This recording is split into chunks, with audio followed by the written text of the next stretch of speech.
सियासत एक्सप्रेस को पेश करने में ताउन किया है elite spine and pain management centre.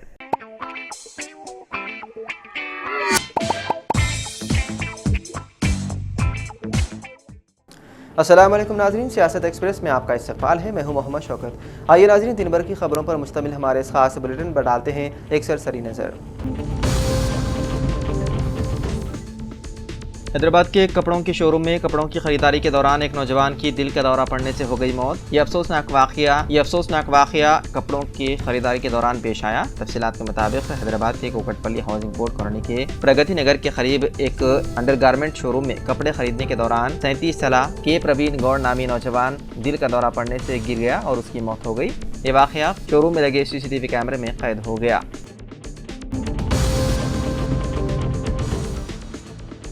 Telangana high court के जस्टिस के लक्ष्मण ने महकमे रेवेन्यू के अहदेदारों और पुलिस को अमीनपुर में 22 सितंबर को की गई इन्हदामी कार्रवाई के सिलसिले में नोटिस जारी की है। अदालत ने जवाब दहिंदगान में Hydraa commissioner AB Ranganath, Sangareddy collector Veluri Kranti, Ameenpur तहसीलदार Radha, Patancheru DSP Ravindra Reddy, Hydraa DSP Srinivas, Hydraa SI Mohan, district fire officer Papareddy Rao व दीगर शामिल हैं। शिकायत कुनंदगी ने कहा कि अमीनपुर तहसीलदार ने 21 सितंबर को शाम 6 बजे जुबानी अहकाम जारी किए और एहलकारों ने 22 सितंबर इतवार को सुबह 7 बजे कानून के मुताबिक अमल किए बगैर और हाईकोर्ट के हुक्म इत्तिबा के बगैर इन्हदामी कार्रवाई अंजाम दी। ये अरादी संगारेड्डी जिले के अमीनपुर मंडल के पटेलगोड़ा गाँव में सर्वे नंबर 6 में वाक़ है। अदालत अब इस दरख्वास्त की अगली समाअत 15 अक्टूबर को करेगी।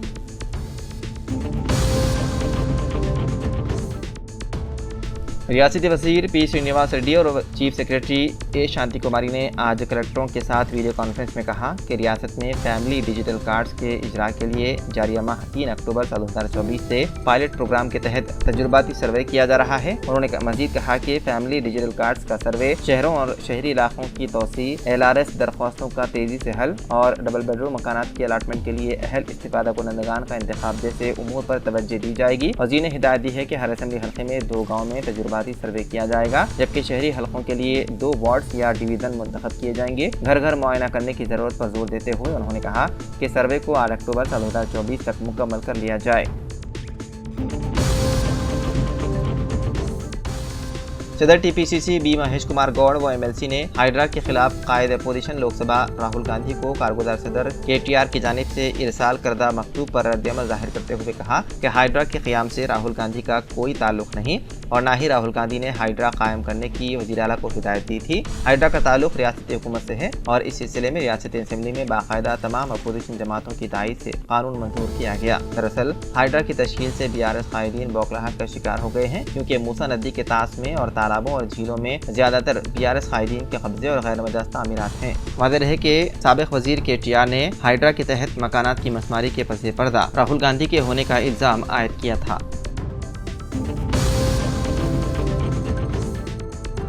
हरियाणा असेंबली इंतखाबात से 3 दिन कबल चारशंबे को साध्वियों के जिनसी इस्तेहसाल और सहाफ़ी रामचंद्र छत्रपति के कत्ल के मामले में सजा काट रहे डेरा सच्चा सौदा के सरबराह गुरमीत राम रहीम को 20 दिन की पेरोल पर रिहा कर दिया। रोहतक की सुनारिया जेल में बंद गुरमीत सिंह जेल से रिहा होते ही उत्तर प्रदेश के बागपत में आश्रम के लिए रवाना हो गया। इस बार पेरोल मशरूत है और वो इलेक्शन कमीशन के शराइत के मुताबिक गुरमीत सिंह को हरियाणा से दूर रहना होगा और ज़ाती तौर पर और सोशल मीडिया पर किसी भी सियासी सरगर्मी से दूर रहना होगा। वाज़ेह है कि गुज़िश्ता 4 वर्षों में गुरमीत राम रहीम सिंह 10 से ज़्यादा बार तकरीबन 250 दिनों के लिए पेरोल और फरलो पर जेल से बाहर आया है और ज़्यादातर बार ऐसा हरियाणा और आसपास की रियासतों में किसी न किसी इंतखाबात के दौरान हुआ है।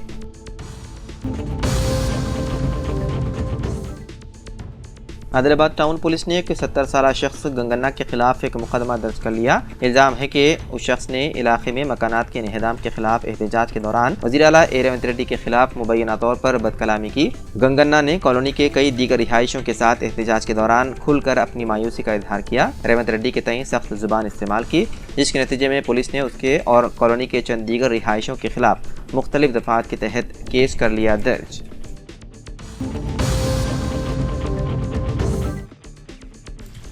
तेलंगाना हुकूमत की जानिब से मुतारिफ करदा खवातीन को आरटीसी बसों में मुफ्त सफ़र की सहूलत से इस्तेफादा करने वाली खवातीन ने दशहरे की तातीलात के मौके पर जायद बस खिदमात का हुकूमत से मुतालबा किया। तेलंगाना में कांग्रेस की हुकूमत की तश्कील के बाद से ही आरटीसी बसों में खवातीन के लिए मुफ्त सफ़र की सहूलत शुरू की गई है। ताहम त्योहारों के दौरान आरटीसी बसों से इस्तेफादा करने वालों की तादाद में इजाफा हो जाता है। इसी के पेश नज़र खवातीन ने जायद बस खिदमात या जायद ट्रिप्स का मुतालबा किया। उन्होंने कहा कि दशहरा त्यौहार मनाने के लिए अवाम की बड़ी तादाद हैदराबाद से अपने आबाई अदला सफ़र करती है। ऐसे में बस खिदमात के नामुनासिब होने से उनको मुश्किलात का सामना है।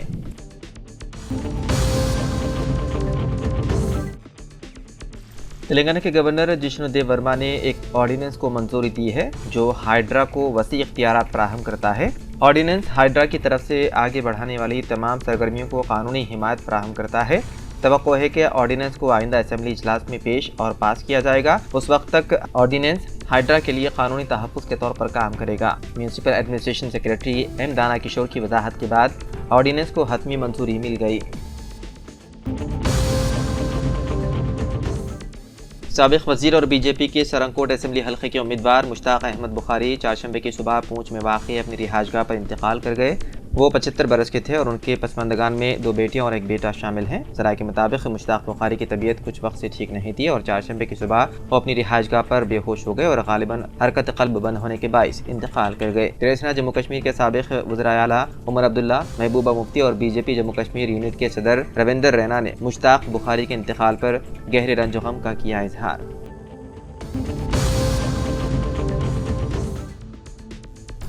ईरान ने इसराइल की जारहत का जवाब देते हुए सह्यूनी रियासत पर दर्जनों बैलिस्टिक मिसाइल की बारिश कर दी। ईरान ने इसराइल पर दर्जनों बैलिस्टिक मिसाइल दागने की जिम्मेदारी कबूल कर ली।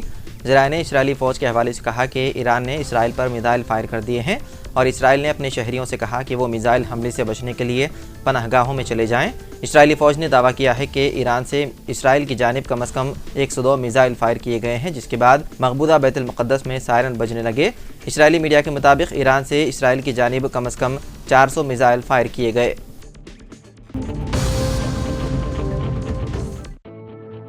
महाराष्ट्र के पुणे के बावधन बुद्रुक इलाके में आज सुबह एक हेलीकॉप्टर हादसे का शिकार हो गया, जिसमें 3 अफराद जाँ बहक हो गए। ये हादसा सुबह 6:45 बजे के करीब हुआ, जब हेलीकॉप्टर ऑक्सफोर्ड गल्फ क्लब के हेलीपैड से उड़ान भरने के कुछ देर बाद गिर कर तबाह हो गया। यानी शाहिदीन के मुताबिक हादसे के वक्त इलाके में घनी धुंध छाई हुई थी, जो मुमकिन तौर पर हादसे की एक बड़ी वजह हो सकती है। मरने वालों में 2 पायलट और 1 इंजीनियर शामिल हैं। पुलिस और एविएशन के अफसरान अभी हादसे की वजूहात की तफ्तीश कर रहे हैं, लेकिन फिलहाल तकनीकी खराबी या खराब मौसम को मुमकिना असबाब के तौर पर देखा जा रहा है।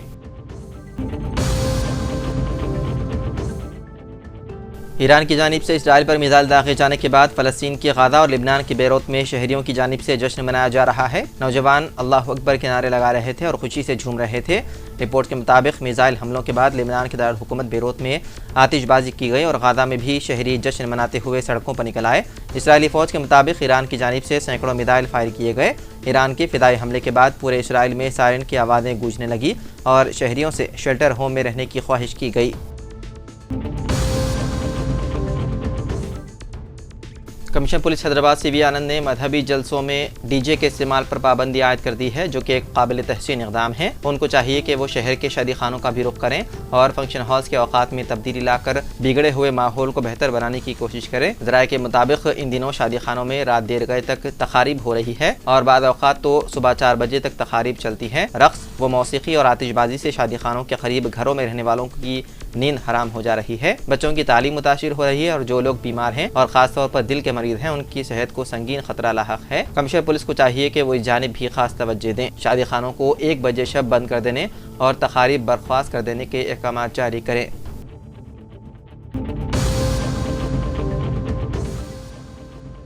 महकमा मौसमियात की पेशकियासी के मुताबिक दोनों शहरों हैदराबाद और सिकंदराबाद के अलावा तेलंगाना के बेशतर अदरा में आइंदा 48 घंटों के दौरान हल्की और तेज़ बारिश के इम्कानात हैं। बताया जाता है कि शुमाली कर्नाटक के अजला से तेलंगाना का रुख करने वाले बादलों के रियासत में दाखिल होने के बाद बरसने का इम्कान है। माहिरीन मौसमियात के मुताबिक दोनों शहरों हैदराबाद और सिकंदराबाद में जारी मौसम में किसी भी तरह की बड़ी तब्दीली के इम्कानात नहीं हैं, लेकिन 3 अक्टूबर के बाद से शहर के मौसम में तब्दीली के इम्कानात ज़ाहिर किए जा रहे हैं और कहा जा रहा है कि आइंदा 48 घंटों के बाद शहर में जारी गर्मी की शिद्दत में नुमाया कमी होने के आसार हैं और 2 दिन बाद रतूबत में भी गिरावट के नतीजे में मौसमी तब्दीली रोनमा हो सकती है। महकमा मौसमियात के मुताबिक आइंदा 48 घंटों के दौरान रात के औकात में दर्जे हरारत में कमी रिकॉर्ड की जाएगी।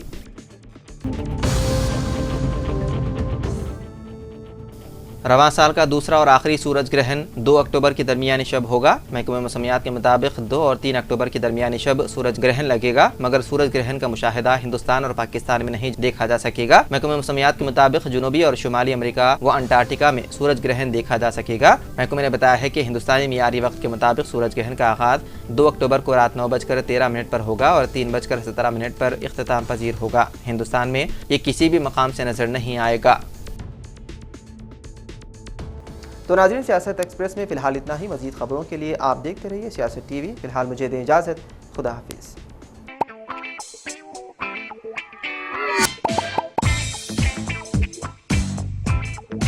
Elite spine and pain management centre बगैर ऑपरेशन और बिना पेन किलर अद्वियात के एडवांस्ड टेक्नोलॉजी के जरिए सिर्फ छोटे इंजेक्शन से कमर और घुटनों के दर्द का शर्तिया इलाज। डॉक्टर प्रकाश गुड़ीपुड़ी और doctor Mohan Erva interventional pain physician जैसे तजुर्बेकार डॉक्टर्स 25,000 से भी ज्यादा मरीजों का कामयाब व इत्मीनान बख्श इलाज।